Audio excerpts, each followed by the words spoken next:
Olá, pessoal. Bom dia, boa tarde, boa noite, como eu costumo sempre dizer. Todo momento é momento para estudar. Hoje nós vamos falar sobre teoria e prática na investigação criminal, alguns aspectos de investigação. É um curso de extensão, então aqui de forma alguma eu terei a pretensão de exaurir todos os pontos, mas trazer para os senhores os principais aspectos, os principais pontos que nós devemos observar durante a investigação criminal. Mas quem é esse que chega falando que vai falar sobre determinado assunto e nem se apresenta? Bem, eu sou o professor Eudes Vitor Bezerra, e aqui já vou deixar meu Instagram, fazer um métier aqui, um hobby, é @dr.eudesvitor_bezerra. O professor Eudes é graduado em Direito, advogado há mais de 15 anos, gestor acadêmico, professor de graduação, pós-graduação, cursos preparatórios para a OAB e concursos públicos, atuante na Advocacia Bandeirante em São Paulo e em alguns outros estados do Brasil, de forma mais efetiva São Paulo e no Maranhão, onde lá tenho em São Paulo a minha OAB principal e lá no Maranhão a minha OAB suplementar. Sim, quando você começa a pegar muitas demandas, necessário se faz ter uma OAB suplementar para estar em dia com a Ordem dos Advogados do Brasil e não cometer nenhuma infração. Perfeito? Outro ponto importante que o professor Eudes, além de ser graduado em Direito, é graduado em Administração, finalizando este ano, 2023.2, finalizando o ano, a terceira graduação, que é em Ciências Contábeis. Algumas especializações, uma específica em estrito senso, a nível mestrado, uma outra a nível de doutorado, mestrado e doutorado na PUC São Paulo, pós-doutor em Direito na Federal de Santa Catarina e agora o segundo pós-doutoramento na Universidade Federal do Maranhão. Então, vocês perceberam que estudar é o carro-chefe, né? Eu costumo dizer que eu nunca vou parar de estudar. Penso eu que este é o caminho e parabenizo meu querido colega, meu querido doutor, minha querida doutora, por estar comigo nesta jornada. Perfeito?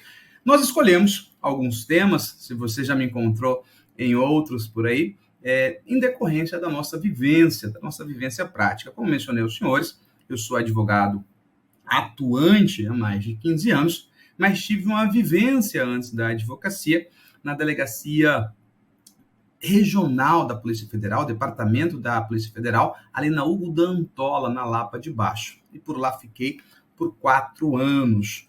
Passei pela Delesp, Delefim, Delefaz e daí por diante. Algo muito bacana, uma experiência ímpar, sem igual, para dizer a verdade. Sou muito grato por ter tido esta experiência. Então, falar de um tema como a teoria e prática na investigação criminal, para mim é muito caro, porque eu tive a oportunidade de vivenciar isso. Tá? Então, antes de nós começarmos, eu me recordo, a primeira oportunidade que eu pisei na Polícia Federal para iniciar os meus trabalhos, um hoje amigo meu, falou assim, olha, eu todo educado, prazer, prazer não, senta aí, você sabe o que é Tinó e Ticó? Eu falei, como assim Tinó e Ticó? Então, são as duas regras para trabalhar aqui. Tinó, tirar o nosso da reta. Quando? Então, não faça merda. Trabalhe com excelência, trabalhe com efetividade, trabalhe com atenção, porque nós somos o Estado, nós representamos o Estado, aquela conversa muito bacana, diga-se de passagem, tanto que se passam aí quase ou mais de 20 anos, eu não esqueci ainda, acho que um pouco mais de 20, mas deixa para lá, a gente não vai ficar aqui dedurando a imagem. O outro era o Ticó, tirar o do colega da reta, quando der, quando este colega agir de forma correta, quando este colega efetivamente estiver ali imbuído de trabalhar de forma honesta e daí por diante. E aí pega a chave, uma chave, me deu com a mão e deu outra, seja muito bem-vindo, segura que esta é sua. E era a chave da casa de armas, o cofre de armas. Eu, diante daquela situação, fui fazer um inventário de todas as armas e munições que tinha neste cofre para verificar se batia. E ao fim do dia do expediente, fiquei um tempo bem grande, porque eram muitas armas, eu chego na sala do escrivão e falo, olha, tá aqui a chave, agora é tua, tá faltando uma arma, e se você seguir aí, olha pra você ver quando começa a questão da investigação. Se você observar as câmeras de monitoramento, você vai perceber que eu saí da tua sala e fiquei dentro do cofre. Então, eu não saí de lá. Então, não tinha como eu ter retirado nenhuma arma e tá faltando um. Ele deu uma risada, chamou o delegado, falou, doutor, passou no teste. Quando eu abro a sala do delegado, tá a arma em cima da mesa e eles queriam saber se eu era atento, se eu ia desempenhar a minha atividade com maestria. Daí foi a primeira coisa que eu percebi. A diligência é ponto fundante em qualquer situação. A atenção é ponto super importante, suprassumo em qualquer situação. E na investigação criminal não é diferente. Em que pese não ser investigador, a gente atua como advogado em diligências de forma constante. Mas essa veia que nos viabiliza gostar tanto dessa disciplina veio de uma outra situação na qual eu estava na Polícia Federal e sumiu um determinado item de uma colega de trabalho e decorrência de um furto, e todos sem saber o que ia acontecer, e era um ponto cego, alguma coisa do gênero, não estava no monitoramento e daí por diante. E eu vejo o sensor de incêndio piscando e eu comecei a indagar as pessoas, olha, ali é uma câmera, o pessoal falou que tem um sistema de monitoramento, que já vai descobrir, daí por diante. Na segunda pessoa que eu falei, ele espanou. Eu falei para o delegado descobrir quem foi que subtraiu o bem da nossa colega. Ele quem? Aí contei, ele olhou para mim, deu risada, designou uma equipe e localizaram os pertences desta minha colega. Então, investigação é isso. É você se atentar a todos os detalhes, é você buscar estabelecer um nexo de causalidade entre o fato, que eu chamo de conduta, né, a ação ou omissão, o fazer ou deixar de fazer, e o dano ali suportado, seja pela sociedade, seja pela vítima, pelo ofendido, em quem quer que seja. A partir do momento que você consegue estabelecer esse nexo de causalidade, as peças se encaixam. Então é o pontapé para a nossa conversa de hoje, quando se fala em prática, teoria de investigação criminal, a primeira coisa é ser atento. Eu, por exemplo, deixa eu mostrar para vocês, tá vendo aquilo ali? Uma parede. Em qualquer lugar que você encontrar comigo, se você já encontrou, você sabe disso, eu nunca vou sentar de costas para a rua. Eu sempre protejo as minhas costas e sempre atento. Eu observo efetivamente quem entra e quem sai a todos os instantes. Não é uma opção deixar a minha retaguarda, as minhas costas desprotegidas.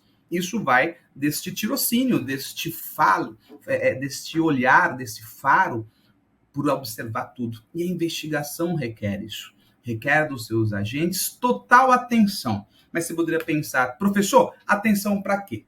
E já vou dizer para você os 4 pontos. Mas antes disso, deixa eu voltar aqui e te recomendar. Corre lá no meu Instagram, não deixa para depois não, já começa a seguir o professor Eudes. Vou te recomendar o portal da legislação, que nós temos aqui o nosso Código Penal e o nosso Código de Processo Penal, que é a base para que nós tenhamos aí, já que nós estamos falando em investigação criminal e não em investigação, por exemplo, em um PAD ou qualquer outra coisa, a gente vai falar isso num momento posterior, o foco agora é a investigação criminal, então nós temos a lei base. E por que, professor, que você recomenda o site do Planalto? Lá nós extraímos o que de mais atual tem. E você, meu nobre e querido, você poderia pensar, se me permite, eu vou até mostrar, eu hoje utilizo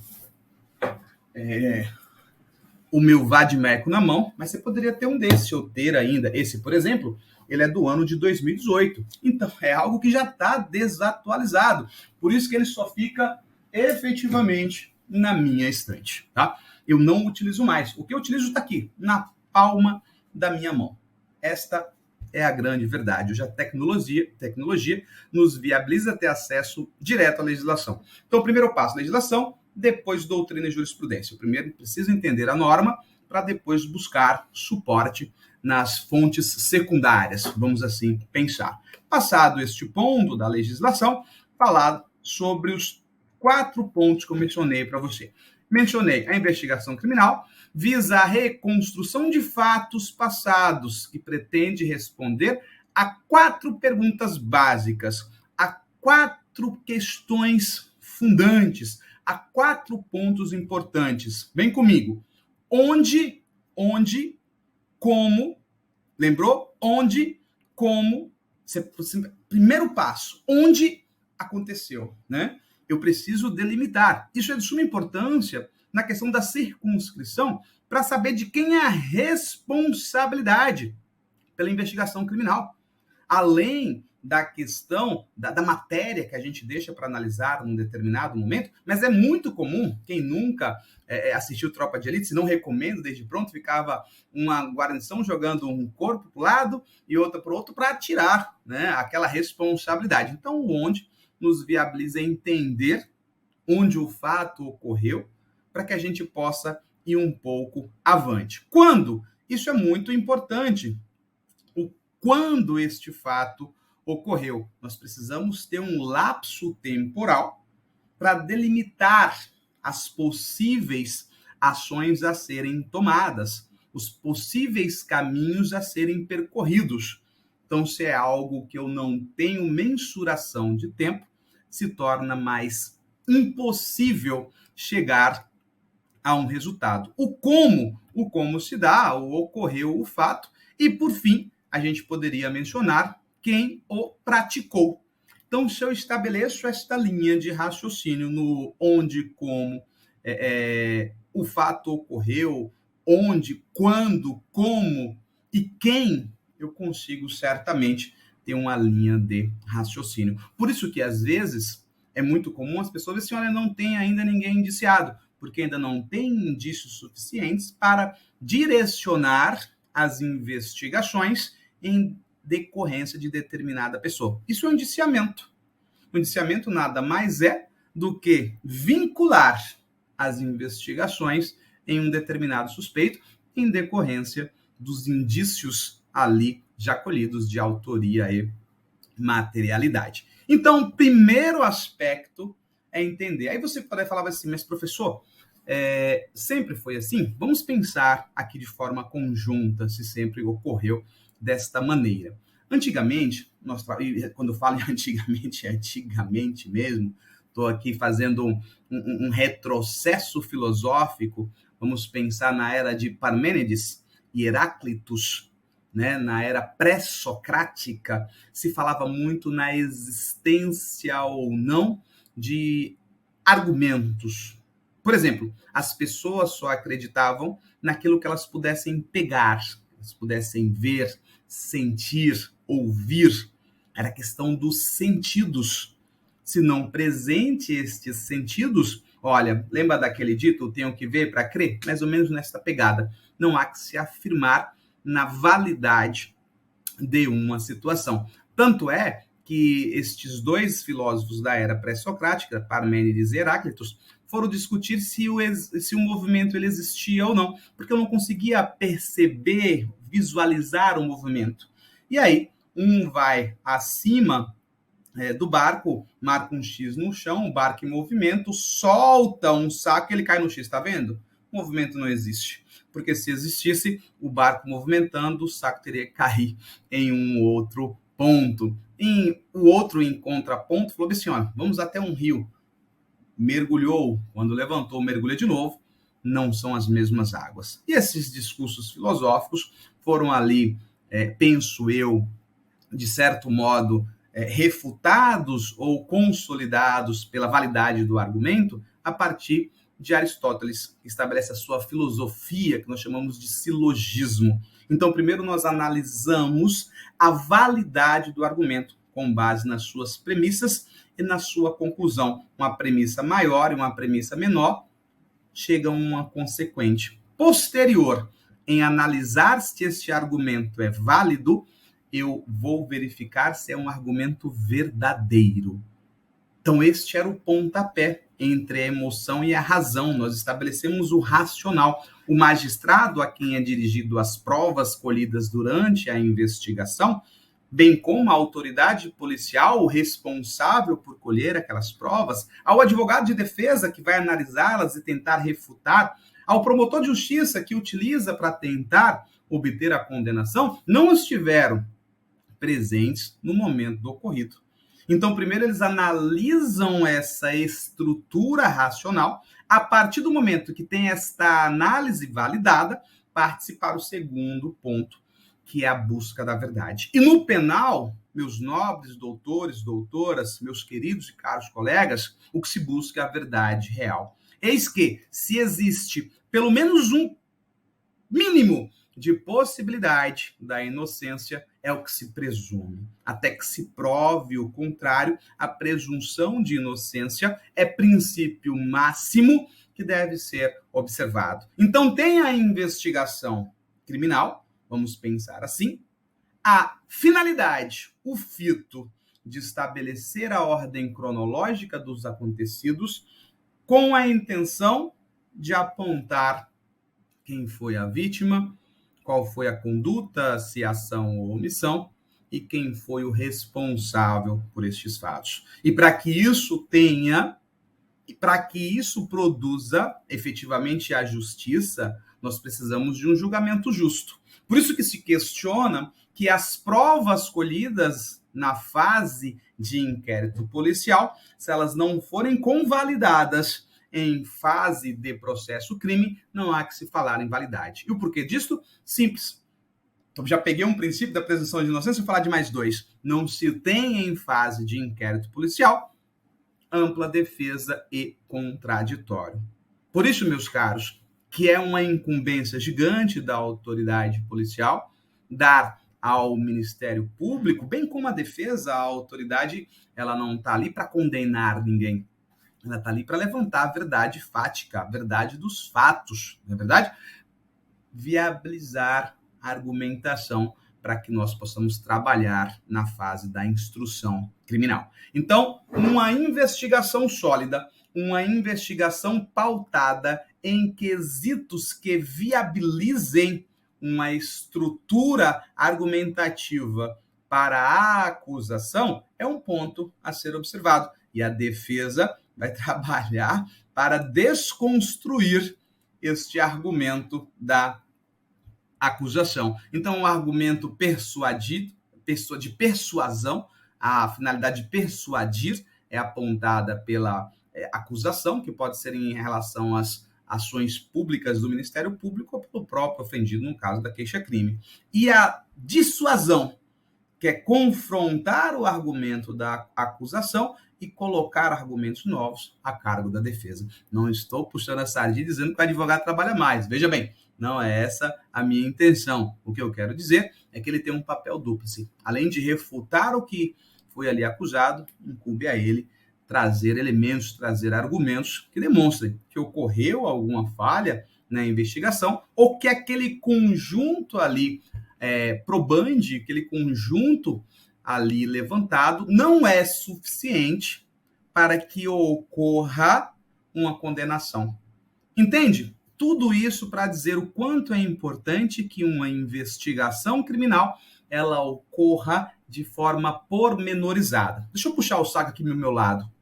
Eu também posso atuar, enquanto advogado criminalista, como assistente de acusação. Então eu posso ali, na verdade, eu devo agir para buscar meios que comprovem a validade da argumentação utilizada pela acusação.